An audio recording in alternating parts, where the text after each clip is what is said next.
Hello students and welcome to physics pep talk. ಈ ವಿಡಿಯೋದಲ್ಲಿ ನಾವು ಕರೆಂಟ್ ಎಲೆಕ್ಟ್ರಿಸಿಟಿ ಚಾಪ್ಟ್ರಿಂದ ಯಾವ್ಯಾವ ಥರದ MCQ ಬರುತ್ತೆ ಅಂತ ನಾವು ಡಿಸ್ಕಸ್ ಮಾಡೋಣ. 2 copper wires A and B of same diameter have lengths 3 cm and 5 cm respectively. RA and RB are the resistance of A and B and rho A and rho B are resistivities respectively. Identify the correct statement. So ಈ ಸ್ಟೇಟ್ಮೆಂಟಲ್ಲಿ ಏನೇನು ಕೊಟ್ಟಿದ್ದಾರೆ, resistance ಯಾವುದಕ್ಕೆ ಜಾಸ್ತಿ ಇದೆ ಅಥವಾ resistivity ಯಾವುದಕ್ಕೆ ಯಾವ ಥರ ವೇರಿ ಆಗುತ್ತೆ ಅಂತ ಕೊಟ್ಟಿದ್ದಾರೆ. ಫಸ್ಟು ಒಂದು ವಯರು ಎ ಬಿ ಅಂತ ಕರಿತೀನಿ ನಾನು ಇದನ್ನು. ಇದು wire A and this is wire B. A is of the length 3 cm, B is of the length 5 cm. ಎರಡಕ್ಕೂ ಡಯಾಮೀಟರ್ ಎರಡಕ್ಕೂ ಸೇಮ್ ಇದೆ, ಆದರೆ ಲೆಂತ್ ಮಾತ್ರ ವೇರಿ ಆಗ್ತದೆ. And they have given the resistance of this wire A as R A and resistance of this wire B as RB, and rho A is the resistivity of wire A and rho B is the resistivity of wire B. ನೋಡಿ ಮಕ್ಕಳ, resistance ಏನಿದೆಯಲ್ಲ, resistance is equal to rho L by A. Resistance depends upon the dimension. ಈ resistance ಏನಿದೆಯಲ್ಲ, it depends on the dimension, that is length and area ಮೇಲೆ depend ಆಗುತ್ತೆ. ಇಲ್ಲಿ length is the criteria that is varying. So resistance varies if I vary the length. It is directly proportional. Length ಜಾಸ್ತಿ ಮಾಡ್ದಂಗೂ resistance ಜಾಸ್ತಿ ಆಗಲೇಬೇಕು. So from this I can say R B is greater than R A. ಯಾಕೆಂದರೆ B ವಯರ್ದು length 5 cm ಇದೆ, correct. ಹಾಗಾಗಿ R B should be greater than R A. ಇನ್ನೊಂದು resistivity. Resistivity ಏನಿದೆಯಲ್ಲ, resistivity rho is a materialistic property. ಇವಾಗ copper ಅಂತ ನಾನು consider ಮಾಡಿದ್ರೆ, ಒಂದು ಕಾಪರ್ ಪ್ಲೇಟ್ ಅಥವಾ ಒಂದು ಕಾಪರ್ ವಯರ್ ಎರಡು ಒಂದೇ ಕಾಪರಿಂದ ನಾನು ಕ್ಯಾಸ್ಟಿಂಗ್ ಮಾಡಿದರೆ ಅದೆರಡಕ್ಕೂ ರೆಸಿಸ್ಟಿವಿಟಿ ಸೇಮ್ ಇರುತ್ತೆ. So from this I can say this is a property of A material. ಅದು ಚೇಂಜ್ ಆಗೋದಿಲ್ಲ ಡೈಮೆನ್ಷನ್ ಮೇಲೆ. So resistivity of A is same as that of resistivity of B. ಈ ಈಕ್ವೇಷನ್ನು ಇರಬೇಕು. ಸೊ ಇದೆರಡು match ಆಗೋ ಥರ equation ಯಾವುದಿದೆ ನೋಡಿ. R B should be greater than R A. So this is correct. And rho A should be equal to rho B. So option C is the correct answer for this question. So next question anna nodana. For a metallic wire, the ratio V by I, that is V is equal to applied potential difference and I is equal to current flowing is A. Independent of temperature, increases as the temperature rises, decreases as the temperature rises, increase or decrease as temperature rises depending upon the metal. So ಅವ್ರ ಹತ್ರ ಒಂದು metallic wire ಅಂತ ಕೊಟ್ಟಿದ್ದಾರೆ. What is V by I? ನಮ್ಗೆ ಗೊತ್ತು resistance is nothing but V by I ಅಂತ ಗೊತ್ತು.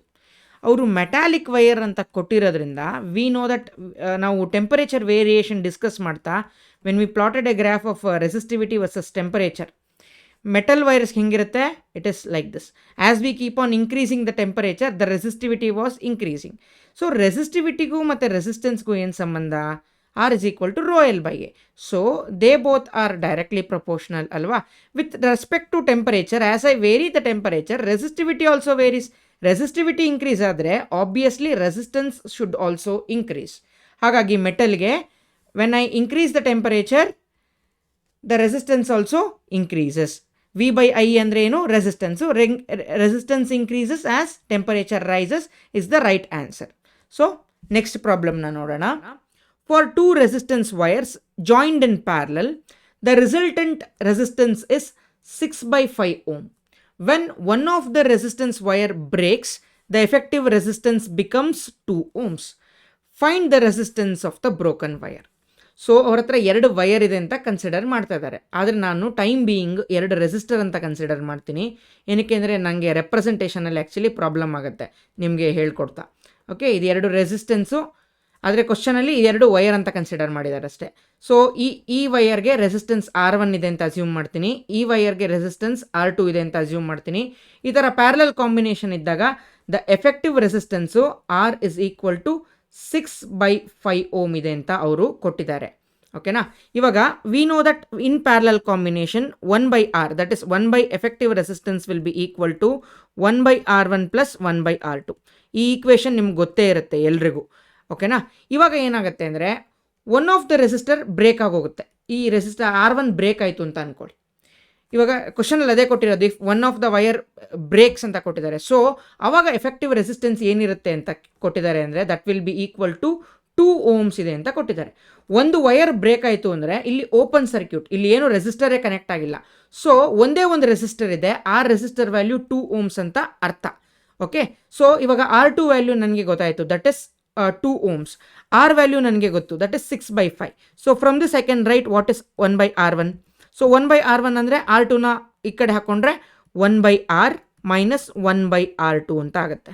So what is the value of R? The value of R is 6/5. So 6/5 minus 1 what is the value of R2? It is 2. So which is ಇದು ನ್ಯೂಮರೇಟರ್ಗೆ ಹೋಗುತ್ತೆ. 5/6 minus 1/2, ಇದಕ್ಕೆ LCM 6 ಇರುತ್ತೆ. So 5 minus 3 is so 3. This becomes 2/6 which is equal to 1/3. So 1/R1 is equal to 1/3 ಅಂತ ಬಂತು. So what is the value of R1 from here? R1 value is 3 ohms ಅಂತ ಬಂತು. ಇದೆಯಾ ಆಪ್ಷನಲ್ಲಿ 3 ohms? Option A is the right answer for this question. So next ಪ್ರಾಬ್ಲಮ್ಗೆ ಹೋಗೋಣ. Determine the potential difference between the points C and D in the given figure. ನೋಡಿ, ಇಲ್ಲೊಂದು circuit ಕೊಟ್ಟಿದ್ದಾರೆ. ಒಂದು battery ಇದೆ, positive and negative terminal ಇದೆ. ಒಂದು ಈ ಥರದ್ದು ಪ್ಯಾರಲಲ್ ಕಾಂಬಿನೇಷನ್ದು 2 ಸೀರೀಸ್ ಕೆಪಾಸಿಟರ್ ಕೊಟ್ಟಿದ್ದಾರೆ, 2 ಸೀರೀಸ್ ರೆಸಿಸ್ಟರ್ ಕೊಟ್ಟಿದ್ದಾರೆ. And this resistor series is in parallel combination with this capacitor. So always remember, in a battery the current flows from positive terminal to negative terminal. For time being, I will consider that there is no flow of current in this capacitor. The complete current is flowing through this resistor ಅಂತ ನಾನು ಅನ್ಕೊಳ್ತೀನಿ. So ಈ resistor ಇಂದ flow ಆಗ್ತಾ ಇದೆ ಅಂದರೆ point A should be at higher potential when compared to point B. ಯಾಕೆಂದರೆ current will always flow from higher potential to lower potential. ಇಲ್ಲಿ ಹೈಯರ್ ಪೊಟೆನ್ಷಿಯಲ್ ಯಾವುದು? V, point A. Lower potential is point B.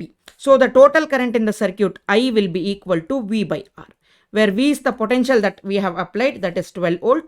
And what is the resistance? ಇಲ್ಲಿ ಇವಾಗ ಇದು dummy ಅಂತ ನಾನು consider ಮಾಡಿದ್ದೀನಿ, ಇಲ್ಲಿ ಫ್ಲೋನೇ ಆಗಲ್ಲ ಕರೆಂಟು.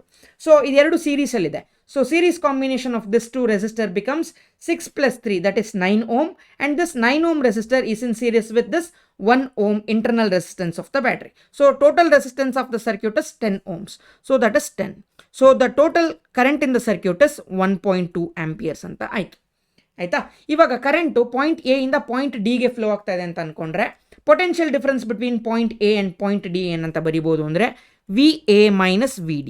ಇದೇನಕ್ಕೆ ಹಿಂಗೆ ಬರುತ್ತೆ ಅಂದರೆ VA will always be at higher potential when compared to VD. ಯಾಕೆಂದರೆ current always flows from higher potential to lower potential.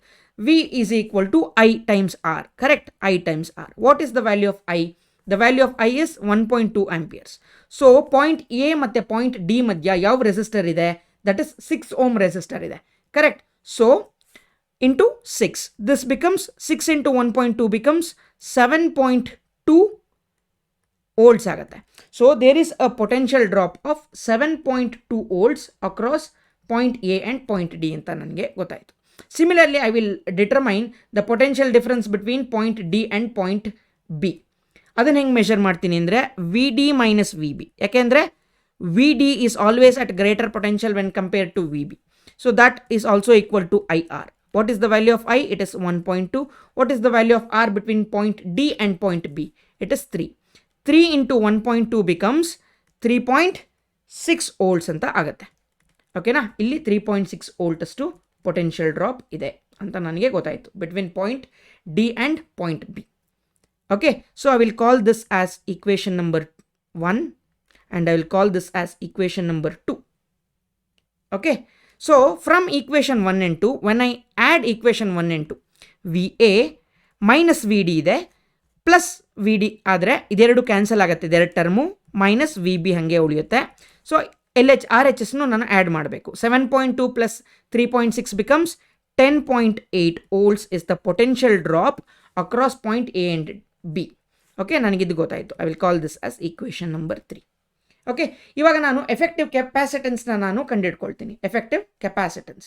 So effective capacitance C equivalent is equal to, ಎರಡು ಕೆಪಾಸಿಟರ್ ಸೀರೀಸಲ್ಲಿ connect ಮಾಡಿದರೆ ಏನಾಗುತ್ತೆ? C1 C2 by C1 plus C2 ಆಗಿರುತ್ತೆ. So what is the value of C1? It is 1. C2 is 2 ಅಂತ ನಾನು assume ಮಾಡ್ಕೋತೀನಿ. 1 into 2 is 2 divided by 1 plus 2 is 3. ಇದೆರಡು micro ಫ್ಯಾರಡಲ್ಲಿದೆ. So 10⁻⁻6 farad. This is the effective capacitance. Okay 2/3 into 10⁻⁻6 farad. So total ನಾವು ಇವಾಗ ಏನು ಮಾಡೋಣ ಅಂದರೆ charge on this effective capacitance ಎಷ್ಟಿದೆ, we know that C is equal to Q/V ಅಂತ ಗೊತ್ತು. ಹಾಗಾದರೆ what is the value of Q on this effective capacitance? Q will be equal to C equivalent into what is the value of V. Effective capacitance ಯಾವ್ಯಾವ point ಮಧ್ಯ ಇದೆ? A and B ಮಧ್ಯ ಇದೆ. So VA minus VB. So this will be equal to C equivalent ಎಷ್ಟಿದೆ? 2/3 into 10⁻⁻6 ಇದೆ. VA minus VB ಎಷ್ಟಿದೆ? 10.8 ಇದೆ into 10.8. So 3 1s 3 3s, so 3 3s 9 ಆಯಿತು. So 1 carry 3.6 into 2 becomes 7.2 into 10⁻⁻6 coulombs ಅಂತ ಆಗುತ್ತೆ. ಇಷ್ಟು ಚಾರ್ಜು ಎಫೆಕ್ಟಿವ್ ಕೆಪಾಸಿಟೆನ್ಸ್ ಮಧ್ಯ ಇದೆ, ಎಫೆಕ್ಟಿವ್ ಕೆಪಾಸಿಟರ್ ಮೇಲೆ ಇದೆ ಇಷ್ಟು charge. Now what I have to do is I have to determine what is VA minus VC. So VA minus VCನ ನಾನು ಮೆಷರ್ ಮಾಡಬೇಕು ಅಂತ ಹೇಳಿದ್ರೆ I should use the capacitor C. So using this equation, so cross multiply ಮಾಡಿದ್ದೀನಿ. VA minus VC is equal to Q/C. So ಇಲ್ಲಿ Q ಏನಿದೆ ನನಗೆ ಗೊತ್ತು, ದಟ್ ಇಸ್ 7.2 ಇಂಟು 10⁻⁻6 ಬೈ ಯಾವ ಕೆಪಾಸಿಟರ್ ಯೂಸ್ ಮಾಡಿದ್ದೀವಿ? A ಆ್ಯಂಡ್ C ಮಧ್ಯ, that is 2 microfarad use ಮಾಡಿದ್ದೀವಿ. So 2 into 10⁻⁻6, 10⁻⁻6 cancel ಆಗುತ್ತೆ. 2 1s 2 3s 6, 1 carry, so 3.6. This is equal to 3.6 volts ಅಂತ ನನಗೆ ಗೊತ್ತಾಯಿತು. VA ಮೈನಸ್ VC ಅಂದರೆ ಸೊ ಇಲ್ಲಿ 3.6 ವೋಲ್ಟ್ಸ್ ಇದೆ ಅಂತ ನನಗೆ ಗೊತ್ತಾಯಿತು. ಸೊ ನಾವು I will call this as equation number 4. So ನೋಡಿ, VA ಮೈನಸ್ VC ಗೊತ್ತು, VA ಮೈನಸ್ VD ಗೊತ್ತು. So when I subtract 1 and 4, so subtracting 1 and 4, equation 1 and equation 4, ನನಗೇನು ಬರುತ್ತೆ? VA minus VD minus VA, right? So minus VA minus VC. This is equal to, so equation 1 ಇದೆ 7.2 ಇದೆ, minus equation 4 ಏನಿದೆ 3.6 ಇದೆ. So VA minus VA ಇದೆರಡು cancel ಆಗುತ್ತೆ. Minus VD minus of minus VC becomes VC minus VD. This is equal to 7.2 minus 3.6 becomes 3.6 volts. So potential difference between point C and D ನನಗೆ ಗೊತ್ತಾಯಿತು, that is 3.6 volts ಅಂತ. So equation ಅಲ್ಲಿ ಇದೆಯಾ? So option A is the right answer for this question. Next ಪ್ರಾಬ್ಲಮ್ನ ನೋಡೋಣ. I and V respectively the current and voltage in a metal wire of resistance R. Two IV graphs at two different temperatures T1 and T2 are given in the graph. Then so ಒಂದು IV characteristic ಕೊಟ್ಟಿದ್ದಾರೆ, ಅವ್ರ ಹತ್ರ ಒಂದು wire ಇದೆ, ಅದರ resistance R ಇದೆ. ಏನು ಮಾಡ್ತಾರೆ ಅಂದರೆ ಫಸ್ಟು T1 ಟೆಂಪರೇಚರಲ್ಲಿ ಇಟ್ಟುಬಿಟ್ಟು IV ಕ್ಯಾರೆಕ್ಟರಿಸ್ಟಿಕ್ನ ಪ್ಲಾಟ್ ಮಾಡ್ತಾರೆ. ನೆಕ್ಸ್ಟು T2 ಟೆಂಪರೇಚರ್ನ ಇಟ್ಬಿಟ್ಟು IV ಗ್ರಾಫ್ನ ಪ್ಲಾಟ್ ಮಾಡ್ತಿದ್ದಾರೆ. ಆದರೆ ಇವಾಗ ಟೆಂಪರೇಚರ್ T2ಗೂ T1ಗೂ ಏನು ರಿಲೇಷನ್ ಅಂತ ಕೇಳ್ತಾ ಇದ್ದಾರೆ. ಅಂದರೆ ಟೆಂಪರೇಚರ್ T2 ಜಾಸ್ತಿ ಇದೆಯಾ ಕಡಿಮೆ ಇದೆಯಾ, ಅಥವಾ T1 T2ಕ್ಕಿಂತ ಜಾಸ್ತಿ ಇದೆಯಾ, ಅಥವಾ ಅದೆರಡು ಒಂದೇನಾ ಅಂತ ಅವರ question. So now when we have a IV graph, it is easy to determine the resistance of the wire. Okay, ಹೆಂಗೆ ರೆಸಿಸ್ಟೆನ್ಸ್ನ ಕಂಡುಹಿಡ್ಕೊಳ್ತೀವಿ ಅಂದರೆ, ಒಂದು ಲೈನ್ ಸ್ಟ್ರೈಟ್ ಲೈನ್ ಬಂದಿದೆ ಅಲ್ವಾ, when we plot a slope, ನಮಗೆ ಸ್ಲೋಪ್ ಬರೆಯೋದು ಹೆಂಗೆ ಅಂತ ನಮಗೆ ಗೊತ್ತು. Slope is nothing but y/x. ಇಲ್ಲಿ y corresponds to what in the graph? y corresponds to I, correct? And what is x corresponds to? x corresponds to V, correct? Slope ಅವಾಗ ಏನಾಗುತ್ತೆ? It is I/V ಆಗುತ್ತೆ. ರೆಸಿಸ್ಟೆನ್ಸ್ಗೆ ನಮಗೆ ಗೊತ್ತು R is equal to V/I. So 1 slope ತೊಗೊಂಡ್ರೆ ನನಗೆ V/I ಸಿಗುತ್ತೆ, correct? Okay, ಇವಾಗ T2ಗೂ ಅದೇ ಥರ ಒಂದು ಸ್ಲೋಪ್ನ ಕಂಡುಹಿಡ್ಕೊಳ್ತೀನಿ. This is Y and this is X. So ಇದೆರಡು ಗ್ರಾಫ್ಗೆ ಕಂಪೇರ್ ಮಾಡಿದ್ರೆ X ವ್ಯಾಲ್ಯೂ ಯಾವುದಕ್ಕೆ ಜಾಸ್ತಿ ಇದೆ? T2 ಲೈನ್ಗೆ X ವ್ಯಾಲ್ಯೂ ಜಾಸ್ತಿ ಇದೆ, ಕರೆಕ್ಟ್? ಹಾಗಾದರೆ T2 X ವ್ಯಾಲ್ಯೂ ಜಾಸ್ತಿ ಇದ್ದರೆ what will be the value of slope? Slope will be less, correct? But R is equal to 1 slope. Slope value less ಇದ್ದರೆ what will be the value of R? Value of R will be greater. So ಇಲ್ಲಿ metal wire ಅಂತ ಕೊಟ್ಟಿದ್ದಾರೆ ನೋಡಿ, ನಿಮಗೆ ಕೇಸೆಟ್ಟಲ್ಲಿ ಇದೇ important. Each and every word in the question is very important. Metal wire ಅಂತ ಕೊಟ್ಟರೆ when we increase the temperature only then the resistance of the metal wire increases. ನಿಮಗೆ ಟೆಂಪರೇಚರ್ ಡಿಪೆಂಡೆನ್ಸ್ ಆಫ್ ರೆಸಿಸ್ಟಿವಿಟಿ ಅಥವಾ resistance ನಿಮಗೆ ಗೊತ್ತಿದ್ದರೆ ನಿಮ್ಗೆ ಗೊತ್ತಾಗುತ್ತೆ.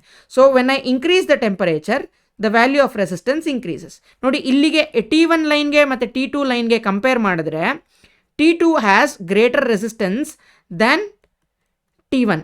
ಅದೆರಡು ಒಂದೇ ರೆಸಿಸ್ಟೆನ್ಸು R1 ಆ್ಯಂಡ್ R2 ಅಂತ ಬರೀಬಾರ್ದು ನಾನು. T2 ಟೆಂಪರೇಚರಲ್ಲಿ ರೆಸಿಸ್ಟೆನ್ಸು T1 ಟೆಂಪರೇಚರ್ಗಿಂತ ಜಾಸ್ತಿ ಇರುತ್ತೆ. ಓಕೆನಾ?